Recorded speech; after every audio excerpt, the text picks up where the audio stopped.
रेड्डी साहब, मैं आपसे एक जवाब चाहता हूं। मैंने अभी भी लिस्ट मंगाई अपने रिपोर्टर से और अपने प्रोड्यूसर से, जिसमें है कि खरगे साहब के चेंबर में किन किन लोगों की आज मीटिंग हुई, किन किन पार्टी की। बीआरएस नहीं है रेड्डी साहब। क्यों ऐसा कि आप इस मुद्दे पर कांग्रेस के साथ नहीं खड़े? देखिए, हम पहले भी बहुत बार आपको बोल चुके हैं मीडिया के तहत कि हम कांग्रेस और बीजेपी के समान दूरी में रहते हैं। ये ज़रूरत नहीं है कि आप या बीजेपी या कांग्रेस के साथ रहें। हम देश के कई सारे मुद्दे हम बीआरएस के तरफ से उठाते हैं और प्रश्न करते हैं भाजपा सरकार को। कभी भी आप शहजाद पूजावाला जैसा प्रवक्ता से पूछिए भाजपा वालों को, कोई भी मुद्दा के ऊपर आप प्रश्न करिए, सीधा समाधान आपको नहीं मिलता है।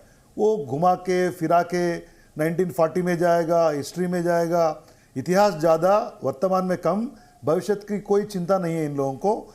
हम ये डिमांड कर रहे हैं, आप वर्तमान में आइए शहजाद जी, हम अदानी स्कैम के ऊपर जेपीसी की डिमांड मांग कर रहे हैं। उसके ऊपर आपका क्या बयान है? आप नहीं बोलेंगे। फिर ये ईडी, सीबीआई, आईटी, ये तीनों आपके जो एक्सटेंडेड आर्म्स है, इसको लेके हम हमारे पीछे लगाते हैं। हम डरते नहीं हैं। ये केसेस को हम लोग ज़रूर फेस करेंगे और हम आपके ऊपर लड़ते जाएंगे। कोई उसके ऊपर कोई चिंता नहीं है। आपको देश का बेइज्जती हुआ है, ये चिंता नहीं है। आप लोगों को अपोजिशन को परेशान करना है, सीधा समाधान दीजिए। क्यों जेपीसी नहीं डाल रहे हो? क्या क्यों डरते हो?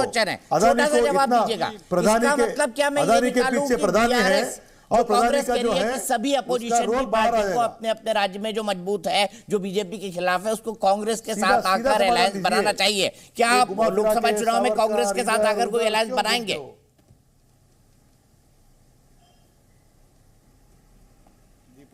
हेलो जी, क्या कांग्रेस के साथ अलायंस बनाएंगे? क्योंकि वो चाहते हैं कि अपोजिशन यूनिटी हो, तभी मोदी जी हार पाएंगे या हरा पाएंगे।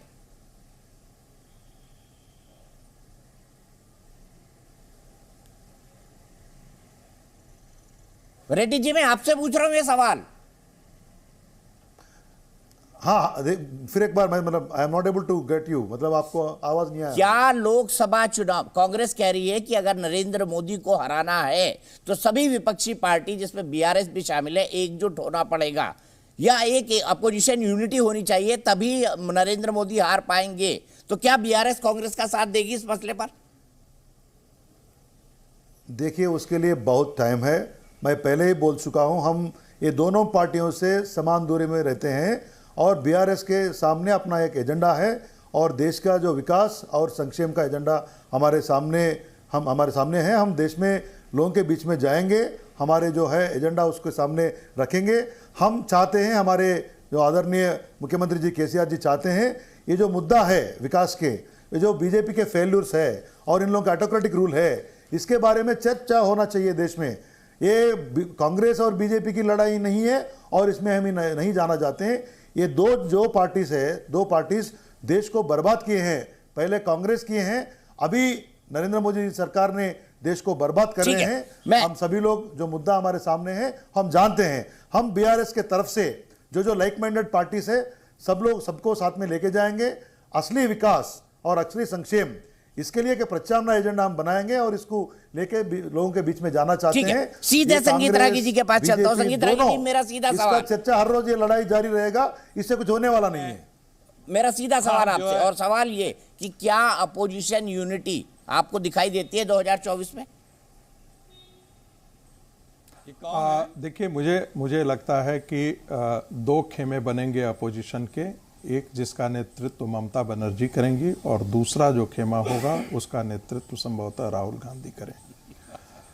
कोई भी बड़ी पार्टी जो क्षेत्रीय पार्टी है वो राहुल गांधी से हाथ नहीं मिलाना चाहता। उसका बहुत बड़ा कारण है, एक दो बार मैंने पहले भी टेलीविजन पर बोला था, 54 सांसदों वाली कांग्रेस का 32 सीट जो है तमिलनाडु, केरला और पंजाब से आता है।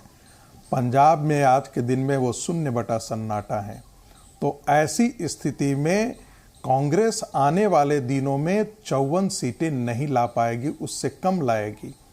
वैसी स्थिति में ममता बनर्जी जो है, ममता बनर्जी जैसे मजबूत क्षेत्रीय दल, तमिलनाडु में डीएमके जैसा क्षेत्रीय दल या समाजवादी पार्टी जो अपने बल पर सरकार भी बनाती है, वो कैसे राहुल गांधी को एक्सेप्ट कर लेगा नेतृत्व को। ये पार्टियां अच्छी तरह जानती है कि कांग्रेस को पीट करके ही वो अपना जगह बना पाई हैं। तो आने वाले दिनों में इसकी संभावना बहुत कम है कि राहुल जैसे व्यक्ति को ये लोग अपना नेता चुन करके आगे खड़ा करके इनके नेतृत्व में संगठित होकर के भारतीय जनता पार्टी के खिलाफ चुनाव लड़ सके। अखिलेश जी क्या कहेंगे संगीत रागी के इस विश्लेषण पे? फिर मैं शहजाद जी के पास जाऊंगा और विवेक जी भी गर्दन हिला रहे। अभिषेक जी, मीर जाफर की बात हो रही है। मीर जाफर तो यहाँ पैनल में बैठा है। कल तक कांग्रेस के पास थे, नेहरू जी की तारीफें करते थे, गांधी जी की कसीदे पढ़ते थे, आज सत्ता के चरणों में लेट के चट्टी चाट रहे हैं। तो मीर जाफर तो यहीं बैठे हुए हैं, बताने की आवश्यकता नहीं है। ये लोग इस बात को भूल रहे हैं कि नेहरू और महात्मा गांधी को गाली देने वाले और महात्मा गांधी के हत्यारों को महिमा मंडित करने वाले, जिस दिन जनता ने अपनी भिरगुटी टेढ़ी कर ली ना अपने इन पुरोधाओं के लिए, मिलोगे नहीं कहीं, जवान पर ताले लग जाएंगे। आज ये हिंदुस्तान की जनता और कांग्रेस और जनता का जो है ये संतोष कहिए या जनता का बर्दाश्त करने की क्षमता कहिए कि आप हमारे राहुल गांधी है ना, के बदौलत से देश आजाद हुआ और वो लोग गाली दे रहे हैं गांधी है ना, लोगों ने देश के साथ गद्दारियां की हैं। जी मुझ पे हमला हुआ है, ये है देखिए, ये फिरोज गांधी के फिरोज गांधी के बोलने का मौका मिले। संगीत जी, प्रोफेसर साहब, फिरोज गांधी के इन्हें चुप करिए, इन्हें चुप करिए।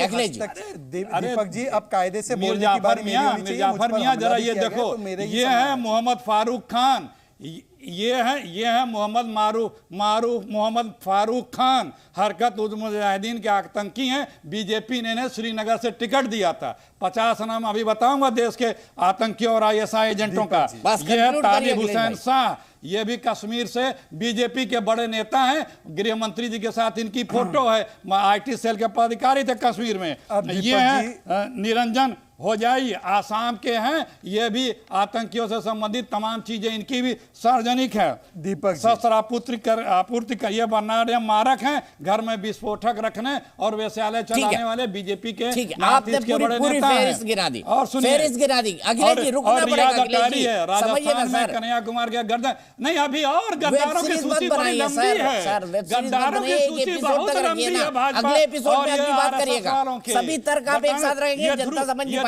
पहले आपके हिसाब से जो मीर जाफर है उनसे तो जवाब ले लिया जाए। मीर जाफर शहजाद पूनावाला उर्फ शहजाद पूनावाला, आप पर यह आरोप लगाया है अखिलेश प्रताप सिंह जी ने कि आप सत्ता की चटनी खाने के लिए बीजेपी में चले गए। क्या कहेंगे? इतना कम समय मुझे दे रहे देखिए हैं। अब दीपक जी, क्योंकि मुझ पर इतना बड़ा आरोप लगाया है तो मुझे राइट टू रिस्पॉन्ड।